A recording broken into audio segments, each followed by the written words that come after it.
Hey everyone, I'm the White Foot Soldier, and yes, after a year and a half long wait, that is finally the TMNT Leonardo 1/6 scale from Mondo. And as you can see on the box here, this is the exclusive version. Now, what appealed to me right off the bat with this figure was that it had the red bandana, the head swap, and I love that because I'm a huge fan of the Mirage comics. So that was really the selling point for me. And yeah, so let's have a look. You can see that there are a ton of accessories here. So we'll start off with those. First, we get a pre-mutated Splinter, a pre-mutated Leonardo, a grappling hook and rope. We get two different kinds of shuriken, and you get two of each, so there are four total. We get one hand swap of the pointing finger, which is indicating kind of like the leader, like go this way, leader. We get two hands, and as you can see, I already kind of swapped out the one hand with the claw, or the climbing hand, I guess you'd say, with the claw on it, or the gauntlet, maybe you could call it. We also get two katanas, and these katanas are pretty awesome.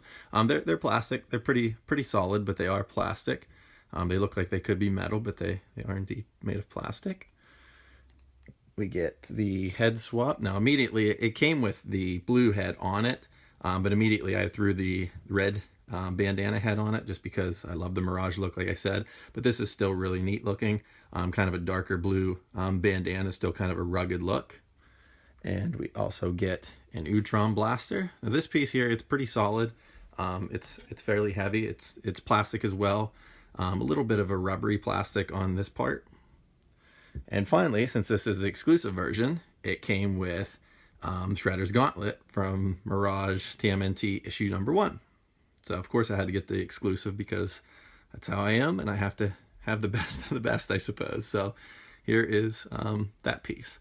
All right, let's have a look at Leonardo himself.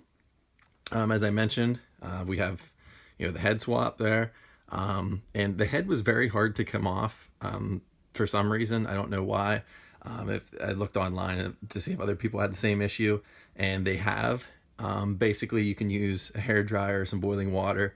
I never really mess with that a whole lot, but I'm gonna have to do that because you can't even really turn the head on this guy. It's so solid, and so that really you can't necessarily have him looking any other direction but forward. So that kind of is a little bit of an issue. But move him a little closer to the camera. So as you can see, the head swap here. Now, like I said, it's tough to come off. It's simply just a ball joint there, and it doesn't stay on too well. You kind of have to screw it on a little bit, but this head's going to be on there 99.9% of the time, so it doesn't really matter to me as long as that head stays on. So I'll probably use a hair dryer and get that to be to fit better. And if we look at the side of the turtle here, give you a good look, and a back shot. See the scabbards, and now these are actually a solid plastic, and the katanas fit in, but they move. I'll show you.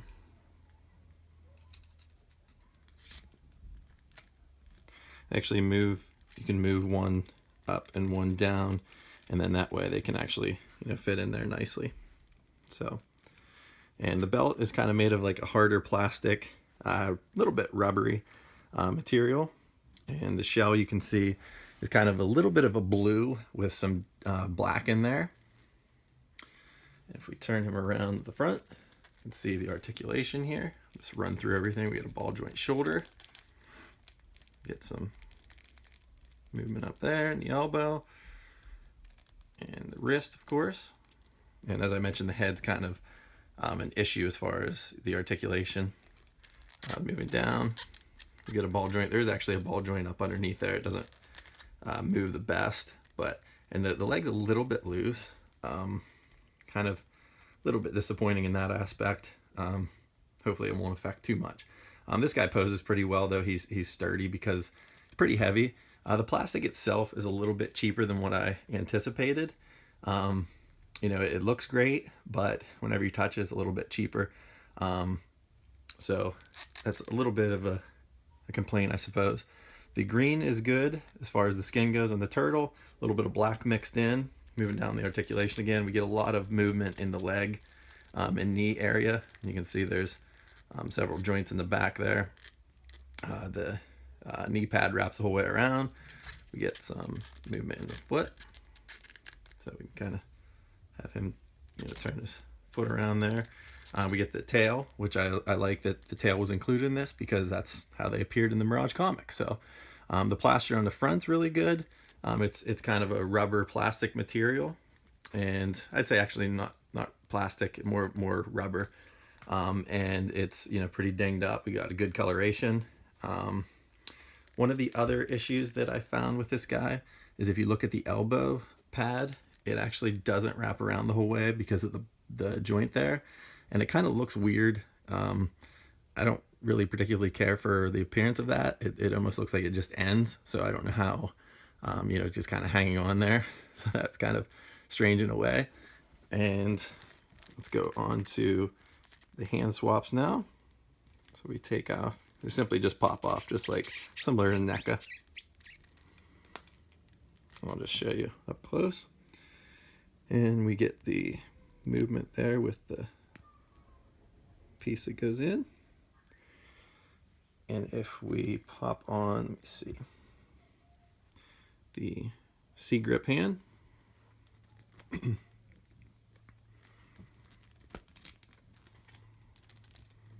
out this katana. Now these fit in pretty nicely. Haven't had any issues with these.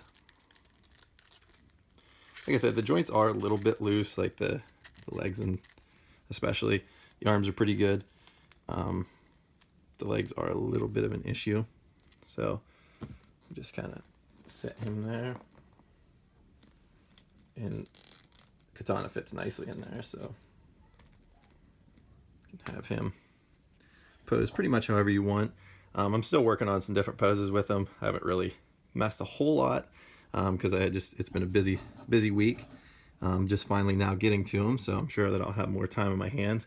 Something else I did want to point out is the bandana, which is cool because it's red, as I mentioned, and it has some dark, some black paint kind of on it to make it look like darker. And if you look at the eyes, solid white, and obviously the gritting teeth. And the bandana in the back, it kind of spins around. I'm not sure if it pops off. I'm not going to attempt it just in case if it won't go back on. But yeah, so there is the bandana. Let's have a look at the box before we wrap things up here. So I'll set Leo aside. And the box itself, the box art is pretty cool. I'll actually lift the camera up so you can see box art here.